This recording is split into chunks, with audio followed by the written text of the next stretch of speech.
guys, Saf coming at you with another Raid Shadow Legends video, and in today's video I want to showcase the Fire Knight Hard 10 team that I have finally managed to build. We've been waiting to do this for about a month since I've got Lady Mikage, because we were waiting to finish the Titan event, build up some champions, and we're still not really fully maxed out with this team, but it's at a position now where I feel like I can showcase this team and give you some useful tips and different ideas that you can use to sort of build your team. Now, this team is not fully speed tuned. It's not perfected to the nth degree, which is what you would normally expect from me. So you're probably a bit ashamed of me right now, but it's good enough that I actually think we can showcase it. And it's particularly relevant right now because there is a Fire Knight turn attack tournament going on right now for some Blademaster Titan event points. I haven't really done a video on the Blademaster Titan event. I probably will do something, you know, in a day, tomorrow, something like that. Probably tomorrow, actually, when the Archer event starts, I'll probably have a bit of a video talking about what I think is going to happen, what strategies you can use to employ. Obviously, it is split souls this time, so we'll go into details there. But that is not the topic of this video. The topic of this video is Fire Knight Hard. For a very long time, and probably still remains, this is one of the hardest sort of content pieces to beat and be able to beat it consistently.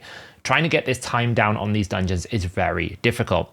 So I've managed to build a team, and of course I'm using Zinogre Blademaster. This is why I wanted the 5-star soul. This is why I wanted this champion, this fusion, because the value that I think it can bring to this Fire Knight Hard dungeon. So I'm going to give you a full breakdown of the team here, how it's all going to work. I'm going to give you an explanation of the order in which I'm placing the champions, how I am approaching the wave content, how I'm approaching various different things, and then kind of just giving a bit of a summary at the end. Now, if you already have a Fire Knight Hard team, you might be wondering the question, well, okay, Zinogre is quite good for the boss, but single target really bad for the waves. So we're going to be looking at that question as well. Is she better than Razelvarg?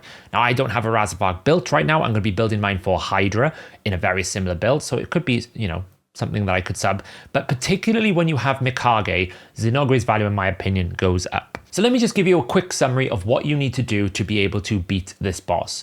There are two main strategies approaching Fire Knight 10 Hard. Either you're going to keep the shield down permanently by knocking it straight away and then providing plenty of freeze debuffs, right? The way that we drop the turn meter in Fire Knight Hard is you apply freeze to the boss, and instead of freezing the boss, it drops his turn meter. It's kind of like a pseudo turn meter drop by doing that debuff, which is why we have champions like Newt. Newt's A1 will either drop turn meter or it places a freeze. So it's very good into the Fire Knight. So that's strategy one. The other strategy you can do is something like you saw in Hell Hades' video, where you allow the boss to take a turn, you survive it with either a bolster shield or a Valkyrie shield or something of that nature, and then you can counterattack and reply and break the shield that way.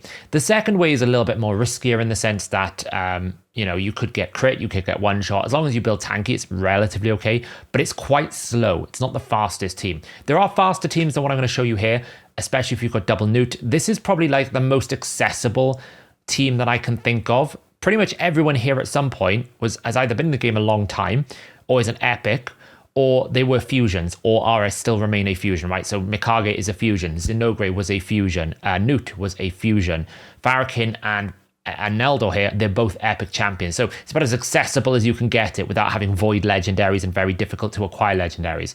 Obviously, once March comes around in about 10 days, Zinogre no longer summonable, won't be available anymore. So it kind of like devalues this concept, but you could replace the Zinogre here with a Genzin, because you want to match a Shadowkin. So my team strategy basically focuses on keeping the shield down and then killing the boss very quickly. The biggest problem most people have with a single Newt is trying to enable his A3 Blessed Bash. You really want this ability. It kills the boss very quickly. It probably saves you at least a minute and a half time when you get to the boss if you can use this. But 9 times out of 10, most teams cannot use it because he only freezes on his A1, and if you don't use this A3, the boss will take the turn and then he one-shots you because he hits you really, really hard.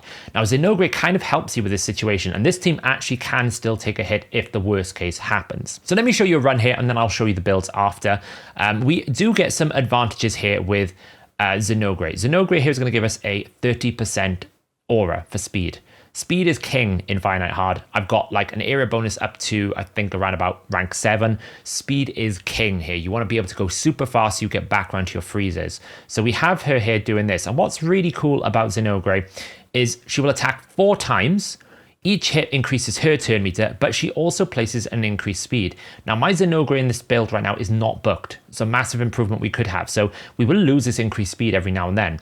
But she's going to attack one enemy 4 times, fills this, and then gives everyone on her team increased speed. She then has a second 4-hitter, which then places decrease attack and self-buffs her increased attack as well. And then a triple hit A1 with weaken. So she brings the weaken to the team.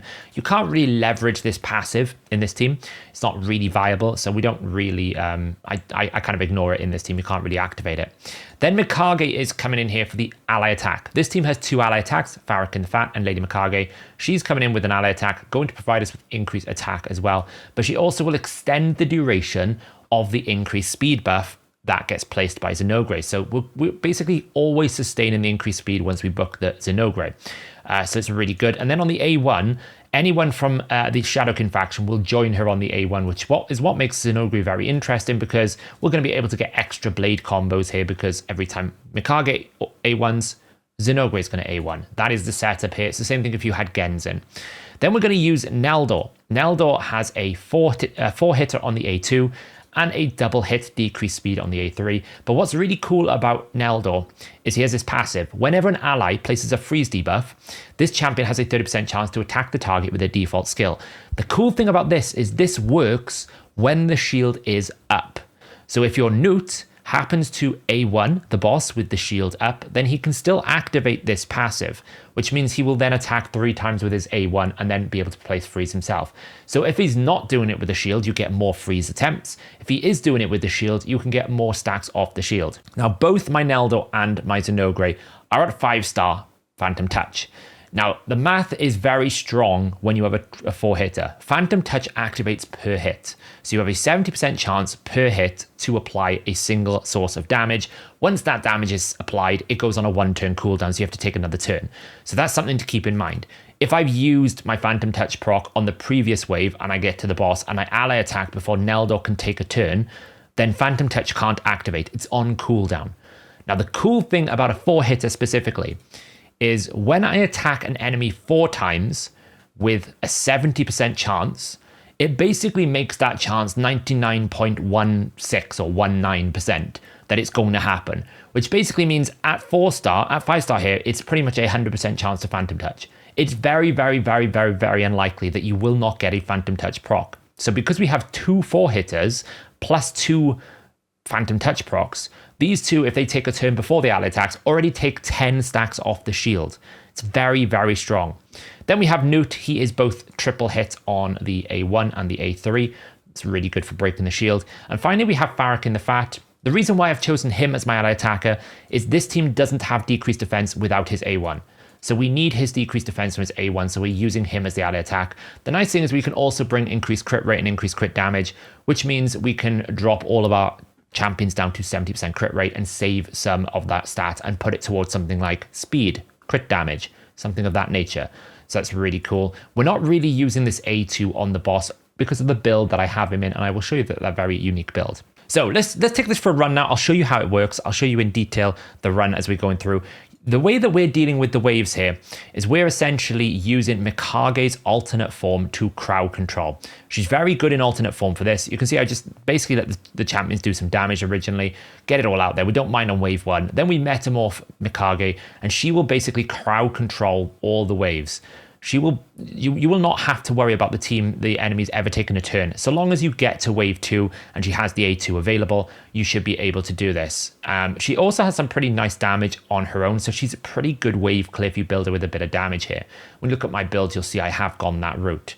So this is the unfortunate situation now where we've actually kind of used the A2. So there's a chance the enemy will take a turn in this setup. There is a very strong chance, but she is in Relentless. We also have double freeze champs, so there's always a chance that we can freeze people up, slow them down. And you can see the Zinogre, even though she's single target, she does significant amounts of damage. So she's good enough on her own, even though she doesn't do AoE. She will rip through these bosses like no problem. So we do get one single turn here. We can take a bit of damage. That's not a problem. We will need to heal back up when we get to the boss, but we should be able to do that because Zinogre has Leech, so there is a chance to heal up from when we did have a bit of a misfortune on the wave. So now we're just basically cycling through. This is kind of like a low average run. Normally I get to the boss by 1 minute 5. So the way that this is going to work, we're opening with Blessed Bash. Let me take this off auto a second.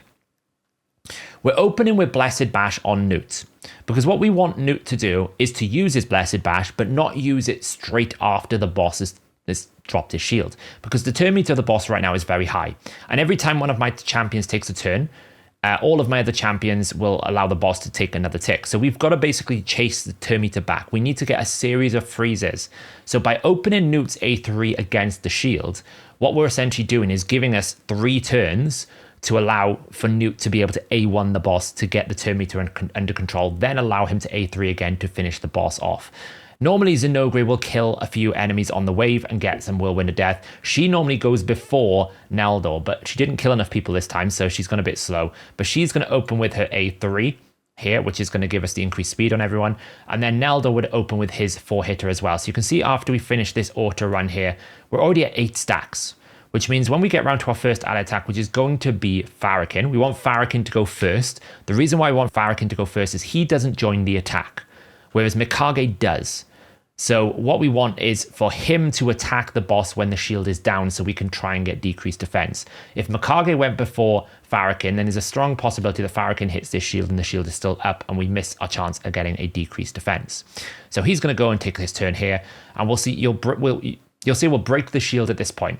So we've managed to chip a little bit away, but you can still see it's a bit awkward. So what do? We metamorph Mikage back, and now we ally attack for the second time. And this is when the shield should hopefully drop that turn meter right down. If Naldor low rolls, it can be a bit awkward, but we can repeat this here. So this is what I was saying about giving us a few windows to be able to get a turn. Now, we've also then placed decreased speed on Naldor's A3. Ideally, we wouldn't allow him to use his A3 again, but there's no real way to configure it to open the A2 and then do A3 once, which is what we would really like to do. So we have to just kind of let Naldor use his A3 willingly, but we do want that decreased speed. Getting the decreased speed on the boss is very, very, very important. It slows him right down. And then we can basically, hopefully now, just keep the turn meter down. So we're going to auto here. At this point now, it's about trying to keep the turn meter down and doing damage. That's all we're going to be doing here. So there's a good freeze from that Naldor there. I think Naldor, in my opinion, is the best freeze epic in the game now.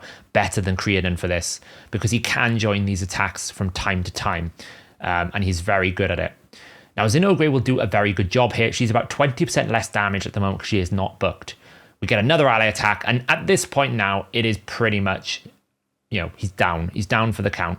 Blessed Bash is going to come in, and we're just finishing the boss off with some extra ally attacks, and it should be dead any moment now. There you go. There's a big hit there, and it's about to die.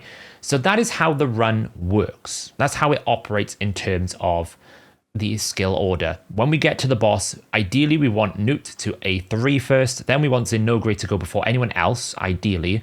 Ideally you would have Zinogre go as before Newt, but my Newt is incredibly fast. He's like 320 odd speed.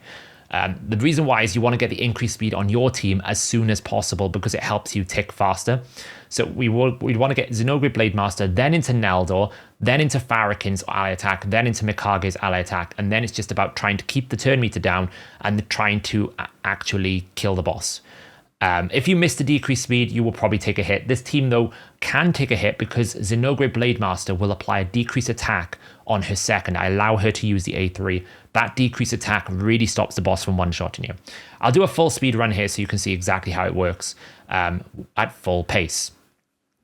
Now, in terms of build options, I've got a very unique way of building Farrakhan. I think this is one of the most powerful ways you can build a champion that needs to do a single ability, because all we really care about Farrakhan when we get to the boss is his A3. We want to get back to that ally attack as many times as we can because we want to be able to keep that turn meter down. Every single ally attack is about 4 freezes on average because Naldor's about a 30% chance, Newt is 100%, so you get about 4 freezes per ally attack, so that's quite a strong amount.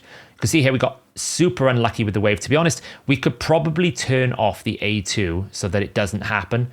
There's ways to perfect this. You can still see that I'm still refining the AI.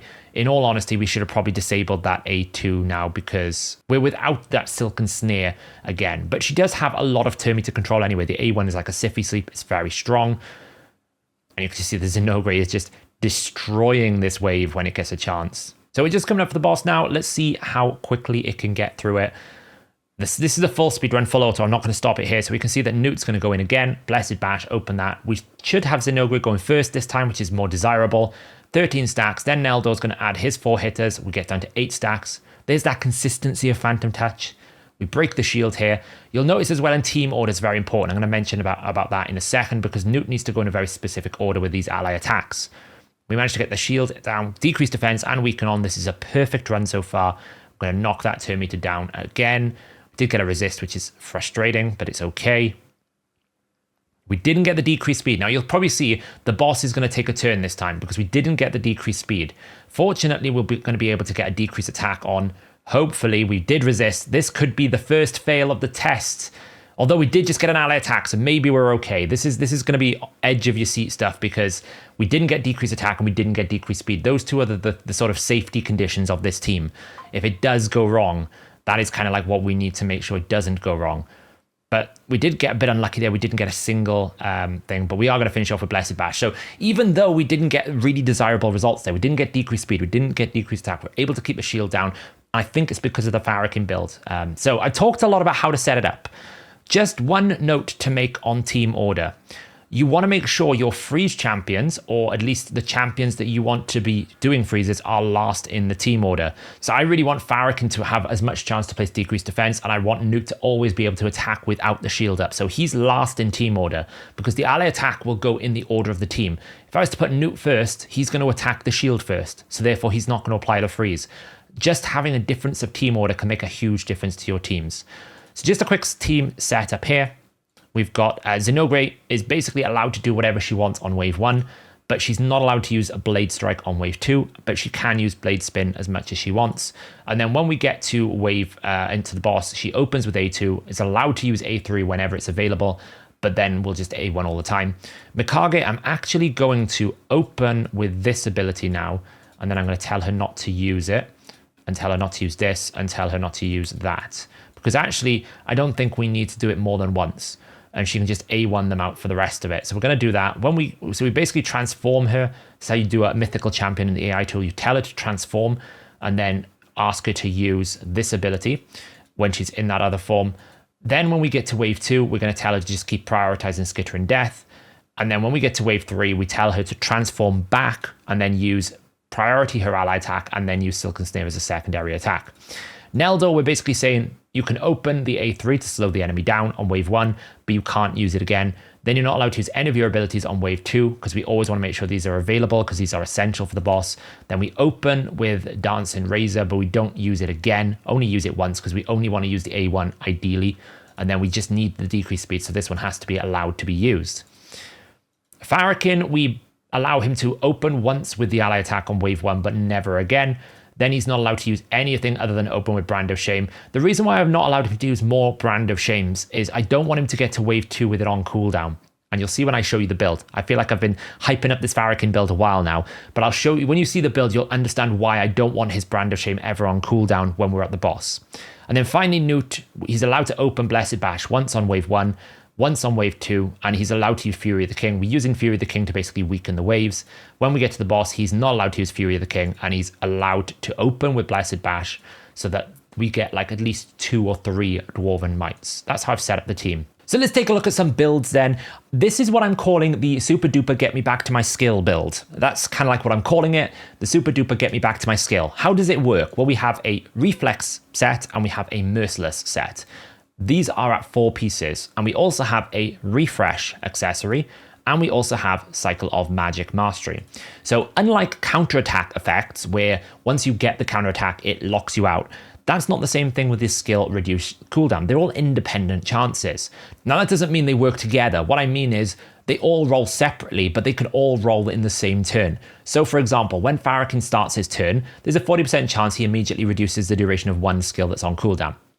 Then when he attacks an enemy, he has another 30% chance that he reduces one of the skill cooldowns. Then once he's finished an attack, there's a 5% chance that that attack doesn't go on cooldown. And he always has a 5% chance that Cycle of Magic is gonna, reduce his skill cooldowns.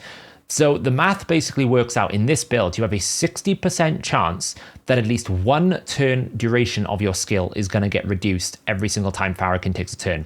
Inversely, I think there's like a 0.3% chance that every single one of these activates in one go. It's very unlikely you're going to get all 3. But all we really want to do is we want to get back to this beatdown.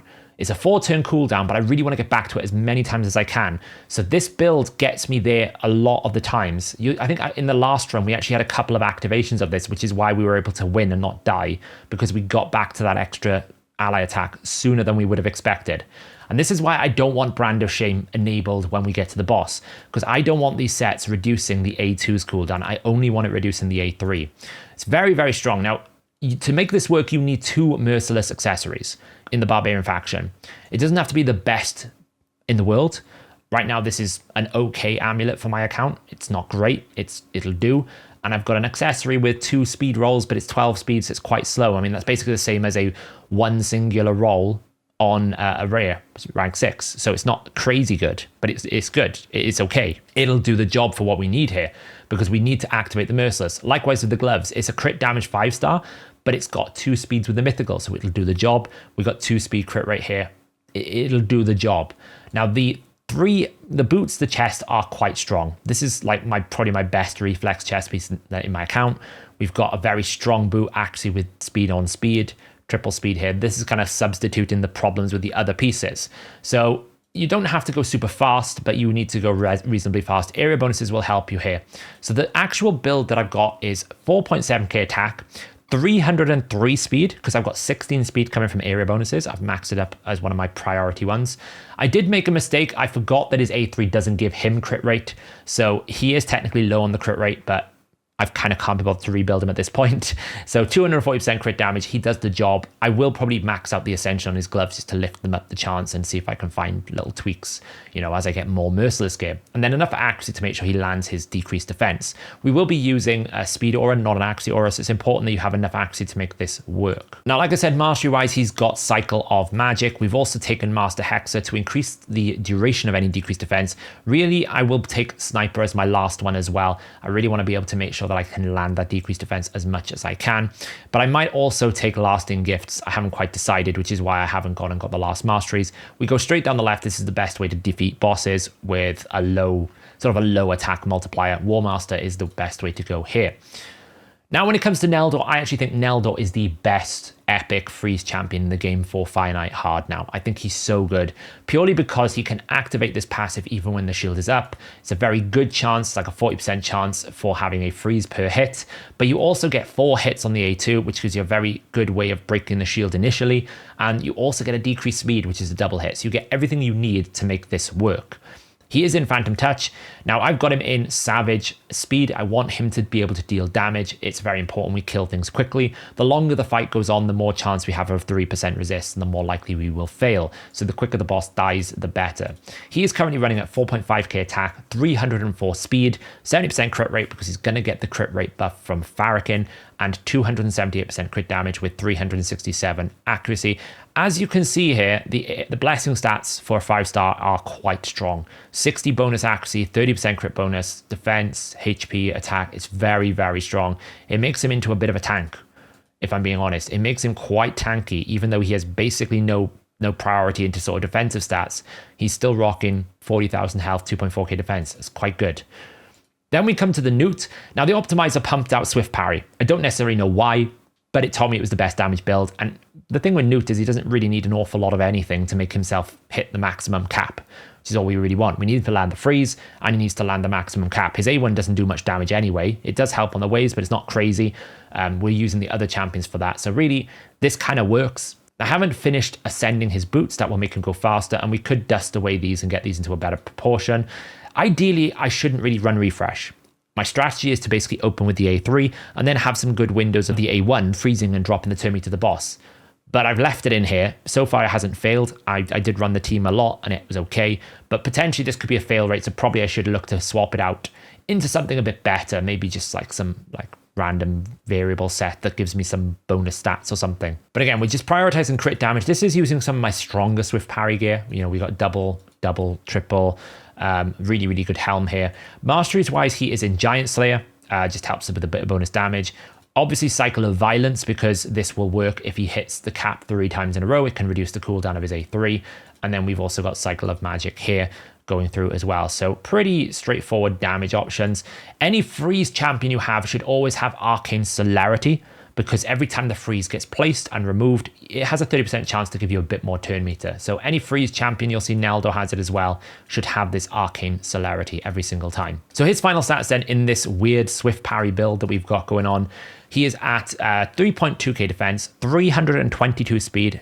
Like I said, I can go faster, 243% crit damage, and 347 accuracy. Next up, we have Lady Mikage. Now, she is in Relentless. I've chosen Relentless here instead of like the super duper get back to my skill build because I want to basically use all of her abilities. I want her to get back around to her A2 and her A1. The more A1s I do, the more Zinogre ally attacks I do, the quicker the boss dies. So in this instance, I want Relentless. We're using her mainly for this. I actually have her in a damage build. It's how I built her in my part 1 video. But right now, all the Ascension stats are all over the place. This boot is going to be the death of me. We're already up to 5 rework attempts trying to get speed on this boot. It's going to be really awkward. Defense, not great. I'd prefer attack percentage. Crit rate is okay, but I don't really want the crit rate. I prefer crit damage, so we just need to keep re-rolling that. HP is rubbish, HP is rubbish, HP is rubbish. So there's plenty of rooms for improvement here. But she does have some pretty good accessories. The banner in particular is very strong attack with triple speed. So she is built in damage. So she's going at the moment 291 speed, 3.4k defense here, but 5,000 attack, 62k HP, and then 304% crit damage. So she's built full damage. Now her accuracy is a bit low because I built it for Hydra, but to be honest, I don't need any accuracy for the boss because this doesn't do anything on the boss. And she doesn't do any debuffs. She seems to be able to debuff the wave perfectly fine, so it doesn't look like it's a problem so far. And then finally, the star of the show, Zinogre Blademaster. She is currently in Savage build, and she stole all of Jintoro's accessories, which were like the best accessories I have in Shadowkin by quite a margin. We currently have a mythical Shadowkin banner that is triple attack percentage with attack on attack. This banner is basically 900 attack. It's an insanely strong banner. This is the power of having mythical gear. Although it didn't roll the mythical roll on attack or anything, it could be even better. Attack with attack with attack. It's very strong. Then somehow we managed to get a quad roll accuracy here. I was looking for a better bat amulet for her because she had like a HP double roll, and we ended up rolling a quad roll accuracy here, which is bonkers. So we have crit damage with accuracy, a bit of attack as well, which is really nice. And then the ring is a triple roll attack percentage with attack. You imagine it. This is like the best. These accessories are probably giving me somewhere in the region of like 1.5k attack, 55% crit damage or something stupid like that. It's so strong. So this build is quite high end. Then we have some Savage Gloves crit damage. Not the best substats, but it's the right Ascension stats. I'm in an RNO as to whether or not I want to swap this from accuracy to attack. I haven't quite decided. It's just dust. Accuracy is better than nothing, so do I want to waste the dust on it? We've got crit rate with speed. This is a very good boot to have for speed options.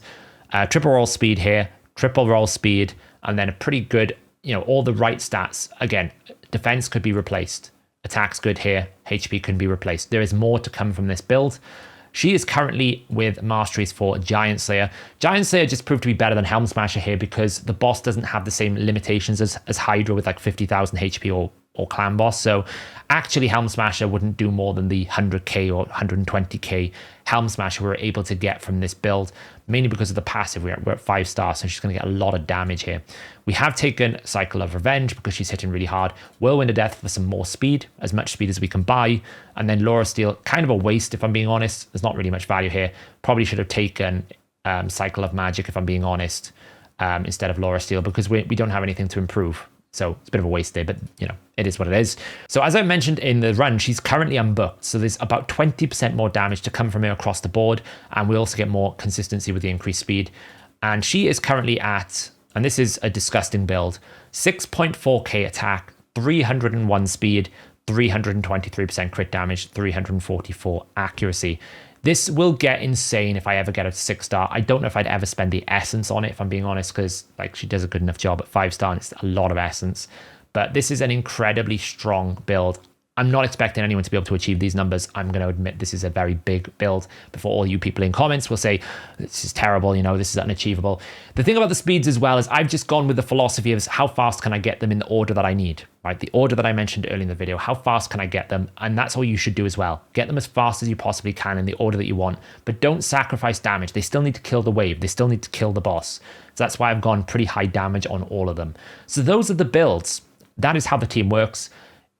So far, I've run it today on the finite tournament. I ran 25 runs because I only needed to do 50 runs in total using super raids. It failed once. And that probably is the Newt refresh accessory that I should probably take away.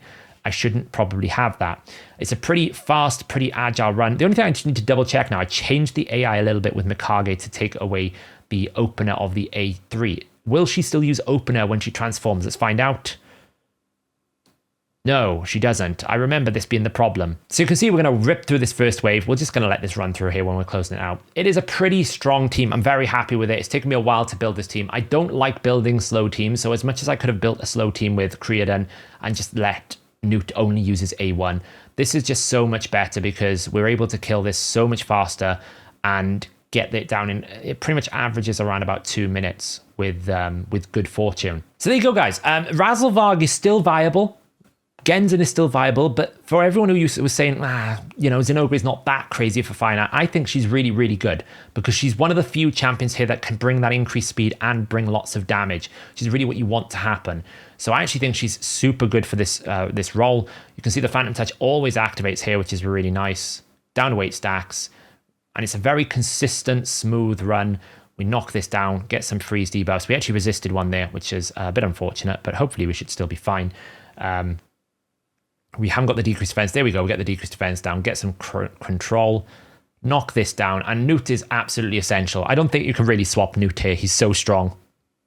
But you could, if you wanted to, try a Creedon over a Neldor. Neldor's not like super essential. You can try, obviously, Genzen over Zinogre. You absolutely want to bring a Shadowkin with Mikage. That's one of the values. We are going to take a hit. And we did die. So this is like one of those fail attempts. Why? Because we didn't get decreased attack from Zinogre. So we did have a hit here, but we're still going strong. We're still alive. Normally we would have been able to tank that with all 5 people, but we didn't land decreased attack, if you notice. But we are still, even though we took a hit, we're still able to kill it. This is what's really cool about this team. Even if the team takes a bit of damage, we can still survive and still get through it. So we do get a mythical helm. Is that any good? Oh, it's crit damage. No speed. Probably going to be a sell, but there you go. So there you go, guys. Finite hard, stage 10, full auto, about on average 2 minutes. Pretty much 99% guaranteed. I think I've only had one fail so far in about 30 runs that I've tested this on. Just trying different combinations. Still some room for growth. When I book Zinogre, that could bring it down to a sub 2 minute run. But it's actually nice to know that you don't even need to book Zinogre. Like, I don't actually need to do it. It would only be to make it faster. Let me know in the comments below, guys, how are you finding your finite hard adventures? Are you now using this Neldor over someone like Creedon or using them with Creedon? Has anyone actually used Zinogre like I have here? What is your experiences with her? I think she's really top tier. I'm trying to find different places I can use her in different areas as well, because obviously I've got really good gear on her. Where else can I utilize her? Because she does do good single target damage dealing. It's very strong. I might even try to use her in Dark Fae in this rotation because it's good. Increased speed buff, lots of damage, lots of kill ability. It could be quite good. So we'll see what happens. There you go, guys. Thanks for watching, and I'll catch you in the next video.